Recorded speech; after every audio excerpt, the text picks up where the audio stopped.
राम राम सभी को। स्वागत है आपका मेरे छोटे से व्लॉग में। आज मैं आपको अपने गांव का जीवन दिखाती हूँ।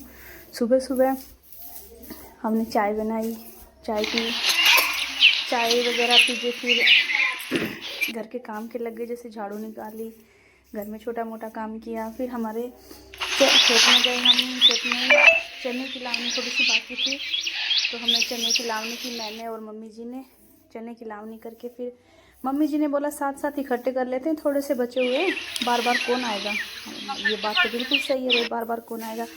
फिर मैंने और मम्मी जी ने चने इकट्ठे किए, इकट्ठे करके फिर घर जाने लगे। तभी मम्मी जी बोली आज सब्ज़ी किसकी बनाएंगे। वैसे हम गांव में सब्ज़ी बाज़ार से कभी नहीं लेके आते हैं, हमारे खेत की सब्ज़ी खाते हैं, बिल्कुल शुद्ध सब्ज़ी। तो खिपोली लगी हुई थी, तो मम्मी ने बोला खिपोली लगी हुई है तो वही तोड़ लेते हैं। तो फिर हमने खिपोली तोड़ के फिर घर गए, घर में खाना वगैरह बनाया।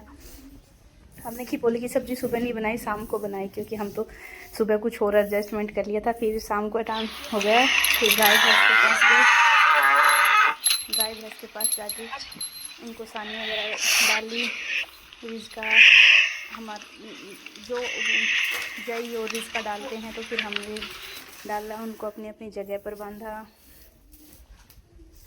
रिजका डाल के फिर उनका काम वाम करके उनके गोबर उठाया।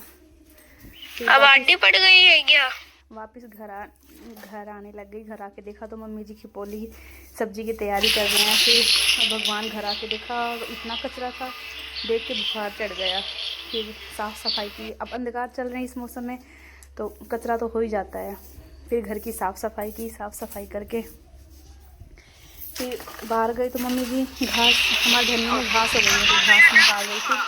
फिर मम्मी ने घास निकाला, फिर साथ साथ मैंने दूध निकाल लिया, दूध निकालने गए। ऐसा बीता आज का मेरा दिन। अगर आपको अच्छा लगे तो लाइक करें, शेयर